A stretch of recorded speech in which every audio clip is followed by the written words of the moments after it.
নমস্কার বন্ধুরা, অঞ্জনা All.in.One কিচেনে আপনাদের সবাইকে স্বাগত জানাই। তো আজকে আমি আরও একটি ইউনিক রেসিপি নিয়ে চলে এসেছি।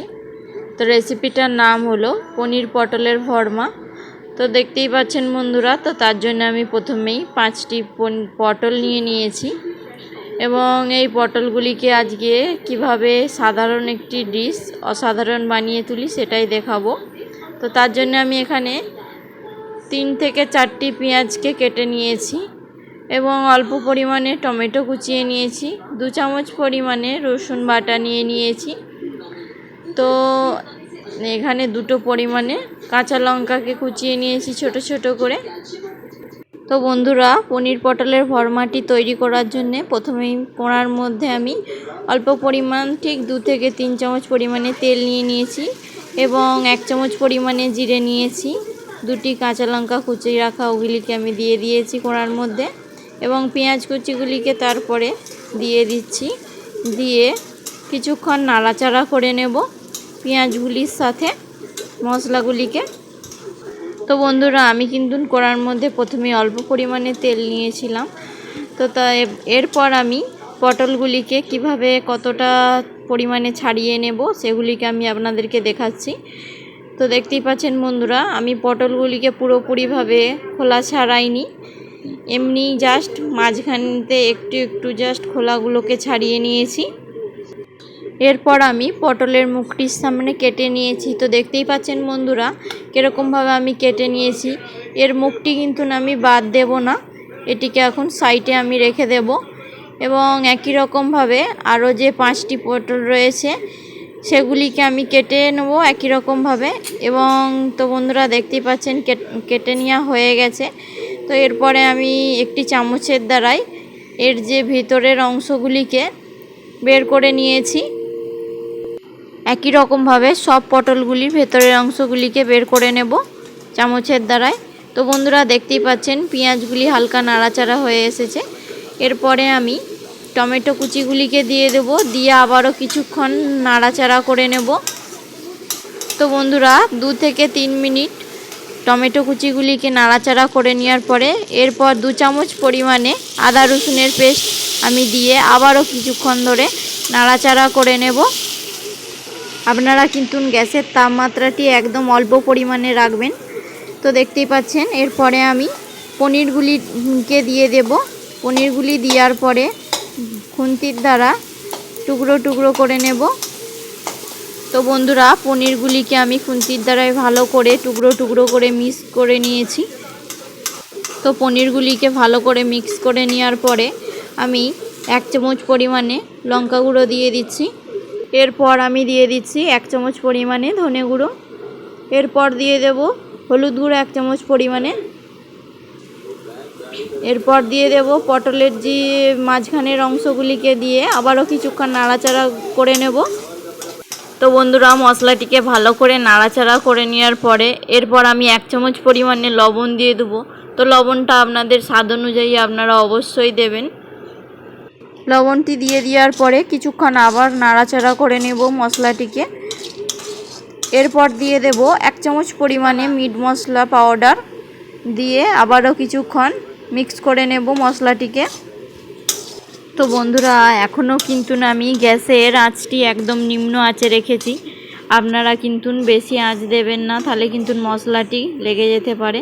তো দেখতে দেখতে বন্ধুরা মশলাটি ঠিক পরিমাণ মতন হয়ে এসেছে। এরপর আমি মশলাগুলিকে থালাইতে তুলে নিচ্ছি, দিয়ে হালকা খুন্তির দ্বারায় বিছিয়ে নেব একটু। তো মশলাটি তৈরি হয়ে গেছে বন্ধুরা। এরপর আমি এটিকে কিছুক্ষণ হালকা ঠান্ডা হওয়ার জন্যে রেখে দেব একটু আলাদা সাইড করে। তো মশলাটি ঠান্ডা হয়ে এসেছে। এরপর আমি পটলগুলির ভেতরে আমি এই মশলাগুলিকে ভরে নেব। তো দেখতেই পাচ্ছেন বন্ধুরা আমি কীরকমভাবে পটলগুলির ভেতরে ভরে নিয়েছি।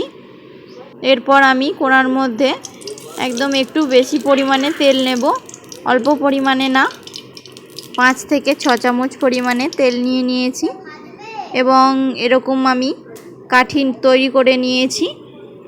তো দেখতেই পাচ্ছেন বন্ধুরা পটলগুলিকে মশলায় ভরে নিয়ে আমি এরকমভাবে কাঠি কাঠিগুলিকে দিয়ে পটলগুলির মুখ একটি একটি করে বন্ধ করে নিয়েছি কাঠির দ্বারায়। তো এরপরে আমি তেল গরম হয়ে থাকা মধ্যে পটলগুলিকে ছেড়ে দেব একটি একটি করে। তো বন্ধুরা, কড়ার মধ্যে সব পটলগুলিকে একটি একটি করে দিয়ে দিয়েছি। এরপরে আমি অল্প আঁচে এটিকে ভেজে নেব ঠিক 3 থেকে 4 মিনিট রাখার পরে। তো দেখতেই পাচ্ছেন, এরপর আমি পটলগুলিকে একটি একটি করে উল্টে নেব খুন্তির দ্বারাইতে। তো মশলাগুলি একটু একটু সাইড দিয়ে বেরিয়ে এসেছে পটলগুলির থেকে, তবুও কোনো ব্যাপার না, আমি সব পটলগুলিকে ধীরে ধীরে অল্প অল্প করে উল্টে নিয়েছি। আরও কিছুক্ষণ পটলগুলিকে ধিমে আঁচে রেখে দেব। তো বন্ধুরা, পটলগুলি ভাজা হয়ে এসেছে, এবার আমি তুলে নেব। এরপর অবশিষ্ট পরিমাণে যে তেলটি থাকবে সেটির সাথে আমি অল্প পরিমাণে জিরে দিয়ে দিয়েছি এবং একটি শুকনো লঙ্কা, একটি তেজপাতা দিয়ে দিয়েছি এবং কুচিয়ে রাখা একটি কাঁচা লঙ্কা কুচিকে দিয়ে দিয়েছি। আবারও আমি কুচিয়ে রাখা 2টি পেঁয়াজকে দিয়ে আবারও কিছুক্ষণ নাড়াচাড়া করে নেব। এদিকে পেঁয়াজটি নাড়াচাড়া করতে করতে আমি টমেটোর পেস্টটিকে তৈরি করে নেব। তো টমেটোকে আমি 2টো পরিমাণে দিয়ে দিয়েছি এবং গরম মশলা দিয়েছি, এলাচ দিয়েছি। এটিকে আমি পেস্ট বানিয়ে নেব এবং বেটে রাখা 2 চামচ পরিমাণে আদা রসুন পেস্টকে আমি দিয়ে দিচ্ছি, দিয়ে আবারও কিছুক্ষণ নাড়াচাড়া করে নেব। তো কিছুক্ষণ মশলাটিকে ভেজে নেওয়ার পরে টমেটোর পেস্টটিকে আমি এরপর দিয়ে দেব, দিয়ে আবারও কিছুক্ষণ নাড়াচাড়া করে নেব মশলাটিকে। তো মশলাটিকে কিছুক্ষণ নাড়াচাড়া করে নেওয়ার পরে এরপর আমি দিয়ে দেব 1 চামচ পরিমাণ মতো হলুদ পাউডার, 1 চামচ পরিমাণ মতো ধনে পাউডার, 1 চামচ পরিমাণ মতো মিট মশলা পাউডার দিয়ে কিছুক্ষণ নাড়াচাড়া করে নেব। তো বন্ধুরা, মশলাটি কিছুক্ষণ নাড়াচাড়া করতে করতে এরপর আমি অল্প পরিমাণে জল দিয়ে দেব এর সাথে, দিয়ে আবারও কিছুক্ষণ মশলাটিকে ভালো করে ফুটিয়ে নেব। এরপর দিয়ে দিচ্ছি 1 চামচ পরিমাণ মতো লঙ্কা গুঁড়ো এবং লঙ্কা গুঁড়োটিকে দেওয়ার পরে আবারও কিছুক্ষণ নাড়াচাড়া করে নেব। এরপর আমি 1 চামচ পরিমাণে লবণ দিয়ে দিচ্ছি। তো বন্ধুরা, আপনারা অবশ্যই লবণটি আপনাদের স্বাদ অনুযায়ী দেবেন। তো দেখতেই পাচ্ছেন বন্ধুরা, মশলাটি পুরোপুরিভাবে কষা হয়ে এসেছে, মশলার গায়ে তেল ছেড়ে দিয়েছে। তো এরপর আমি পটলগুলিকে দিয়ে দিলাম একটি একটি করে। এরপর আমি দিয়ে দেব হাফ গ্লাস পরিমাণ মতো জল দিয়ে কিছুক্ষণ ফুটিয়ে নেব পটলগুলির সাথে। এরপর দিয়ে দিচ্ছি, তো বন্ধুরা, এটা যেটা হলো কস্তুরি পাতা। তো কস্তুরি পাতা দিলে যেই ডিশই বানান না কেন তরকারির সেন্টটি আরও বেশ ভালো ফ্লেভার আসবে। তো পাতাটি দেওয়ার পরে আমি একটু নাড়াচাড়া করে নিলাম। এরপর দিয়ে দেব একটি লেবুর হাফ কাটা লেবুর রস আমি দিয়ে দিচ্ছি সবশেষে। তো বন্ধুরা, ভিডিওটি কেমন লাগলো আপনারা অবশ্যই কমেন্ট করে জানাবেন এবং ডিশটি ভালো লাগলে চ্যানেলটিকে অবশ্যই সাবস্ক্রাইব করবেন এরকম ধরনের ভিডিও পাওয়ার জন্যে, এবং শেয়ার কমেন্ট করতে ভুলবেন না, আর ফেসবুক পেজটি ফলো করবেন অবশ্যই। তো বন্ধুরা, আপনারা চাইলে ভাত কিংবা রুটি পরোটা সাথে খেতে পারেন।